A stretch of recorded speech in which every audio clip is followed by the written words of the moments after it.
What's good? It's Woog. Please like the video, subscribe to the channel if you are into the fight talk. Former featherweight champ Max Holloway 21-6 versus number 6 ranked Calvin Kattar 22-4. One quick note on the tail of the tape here is that both of these guys are 5'11". That's very tall for the division, and they both have very little experience fighting guys their own height or taller. They are usually the ones that have a height and reach advantage, so that advantage being canceled out here makes this a little interesting. Both Max and Kattar last fought in July, about a half year ago. Both were 5-rounders, and both went the full 5-round distance. Max lost to current champ Volkanovski, and Kattar beat Dan Ige.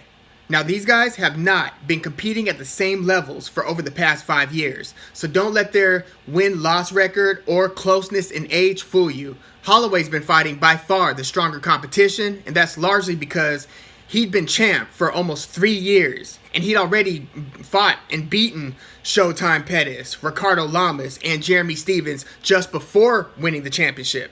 It's been all elite level for Max for quite some time now, and that actually makes this fight more interesting for multiple reasons.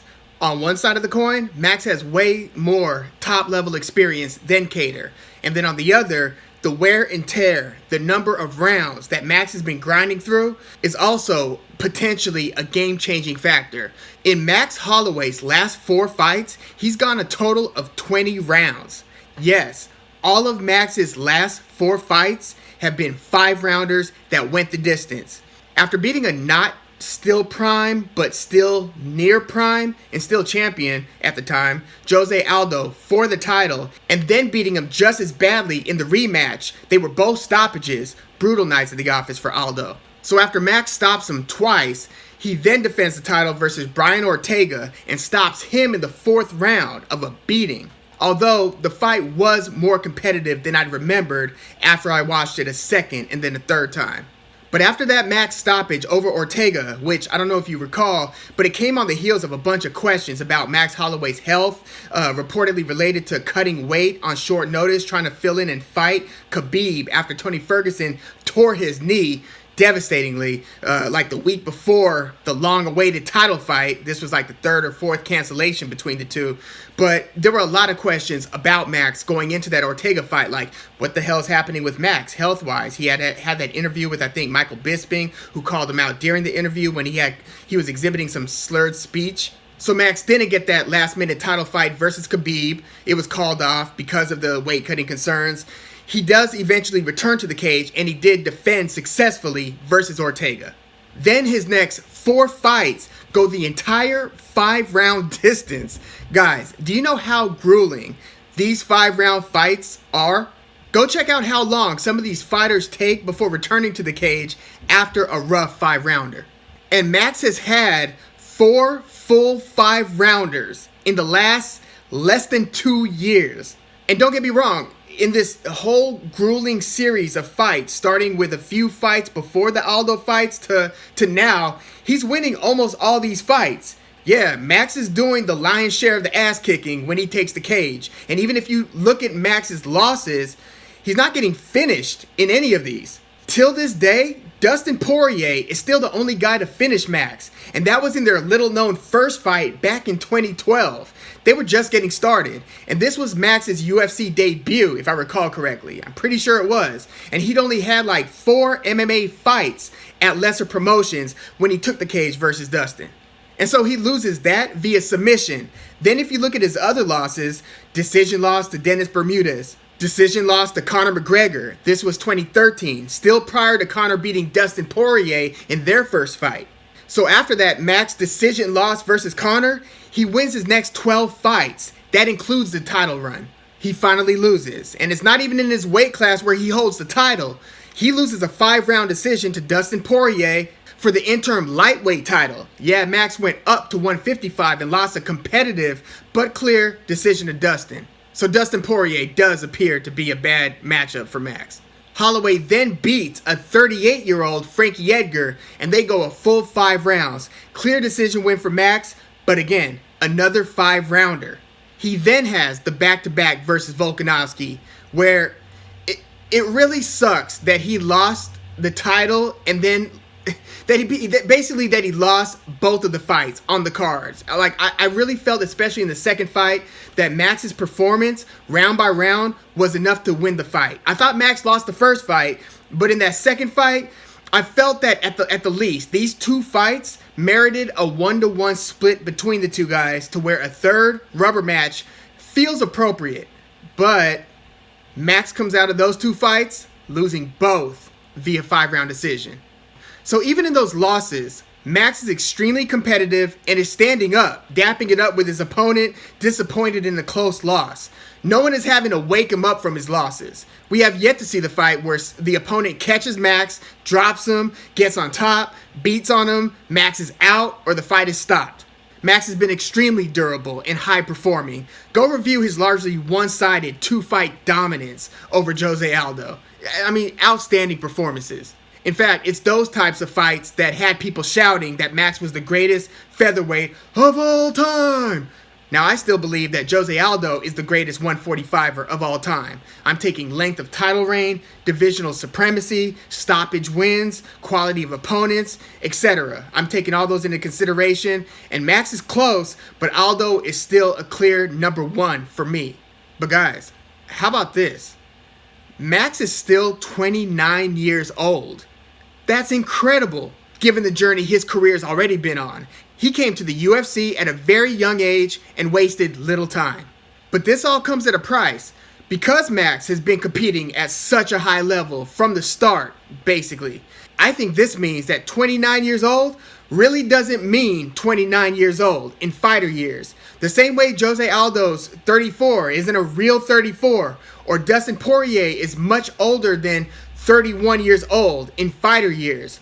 Not all fighters age the same. And each fighter's process, I believe, is sped up when you start either getting knocked out cold or start regularly competing in hard fights. I mean those really hard fights, basically the wars. Or the process is sped up when you start regularly fighting in very long fights, whether it's a super difficult war or not. If it's a 5-rounder, yeah, that's what I'm talking about. I think that speeds up the aging process as well. Just getting those rounds in. 5 minutes, 5 minutes. That's 25 UFC minutes per fight.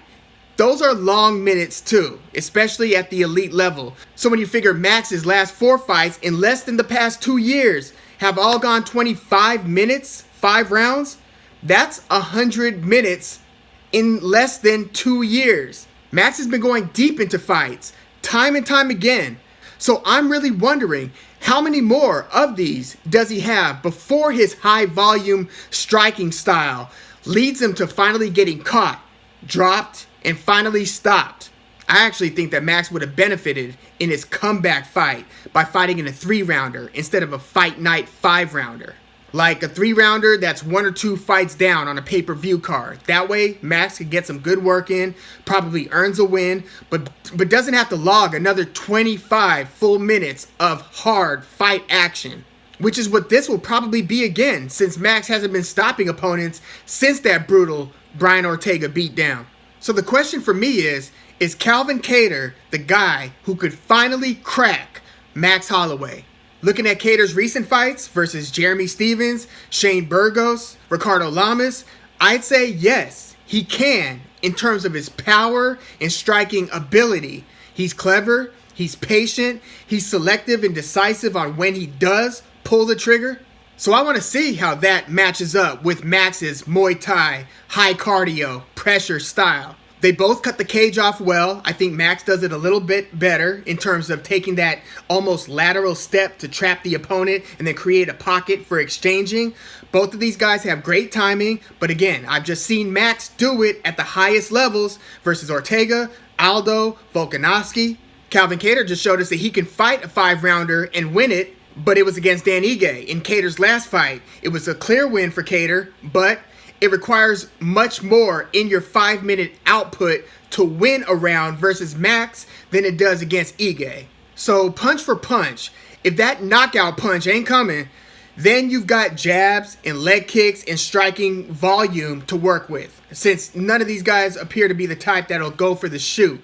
or try to stand up grapple with and pushing the other guy up against the cage and working out of that clinch. I don't see a ton of that going on in that one. It might, but that's not how I see this fight materializing. So minute for minute, again, if the knockout punch or the knockout kick, strike ain't coming, can Calvin Kattar match Volkanovski's output and effectiveness versus Max? How about in the fourth and the fifth rounds versus Max, who tends to put his foot on the gas and turn the volume up when it's up to him, as it often is? Now, I've seen how shorter guys try to navigate that and maneuver around it effectively. Volkanovski, Frankie Edgar, Jose Aldo. These guys are elusive and hide their heads pretty well. Now, only Volkanovski's been able to win any of these rounds, but when Volkanovski does have success, even that's because of movement and precise timing and angles. Now, Calvin Kattar, who's not small or elusive enough to play this type of cat and mouse with Max, can he keep his head moving enough? Keep his feet moving enough? Stay elusive to where he'll then be able to punch Max with counters without eating a bunch of Max's volume? The way that Justin Gaethje kept firing precise counters against Tony Ferguson without eating a bunch of Tony's volume? I just don't know if Kattar's that good of a boxer. I know he performed brilliantly against Jeremy Stephens, a 5'7" guy who got off to a blistering start and then started running into counters as he slowed down and his footwork and head movement became sloppier. That ain't Max. So even though Holloway is coming off of a 2-fight losing streak and has lost 3 of his last 4 fights officially, I think that he can make it out of these first couple rounds without Kattar hurting, dropping, and stopping him. I guess that Max will win at least one of those first 2 rounds, if not both. But rounds 3 through 5 is where I still see Max making his money here. I think that Kattar's patience might cause him to fall back on the scorecards.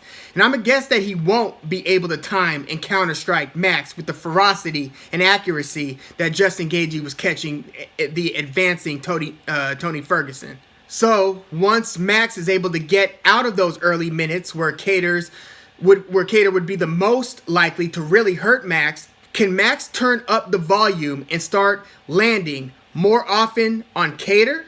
If that happens, how does Kattar respond to that? In Kattar's last loss to Zabit Magomedsharipov, who's 6'1", a little over a year ago, Zabit was winning early with his creative striking and length, but it was Kattar who came on strong and started to take over in the 3rd round. Zabit might have been lucky, in fact, that this was a 3-rounder and not a 5. So Kattar did show the ability to fight well in those dog-tired minutes of the fight, which should serve him well versus Max. I just think that once this fight really starts getting going and they've already broken a sweat and they've already started to touch each other up a little bit, that it'll be Max who has the looser hands and will still have enough volume and pressure to where Kattar's chances at a win are reduced to a puncher's chance if Max pulls away in the strikes landed from the 3rd to 5th round. I do think that Kattar has a good shot at hurting Max in this fight, but Max has shown the ability to really just gut it out and to turn things around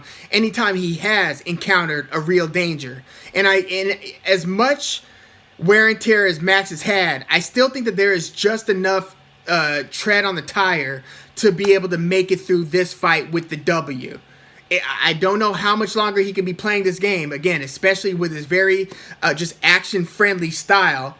But I also don't think that Kattar can match Dustin Poirier's type of performance versus Max, especially, again, in the championship rounds. So I'm taking Max Holloway via 5-round decision. Although if someone does get stopped here, I also think it'll be Calvin Kattar.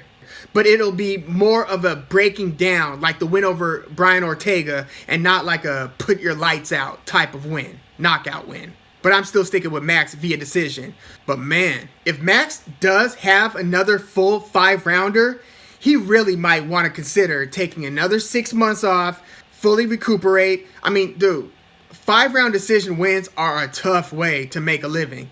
He should really consider making his next fight a 3-rounder, unless it's for a title.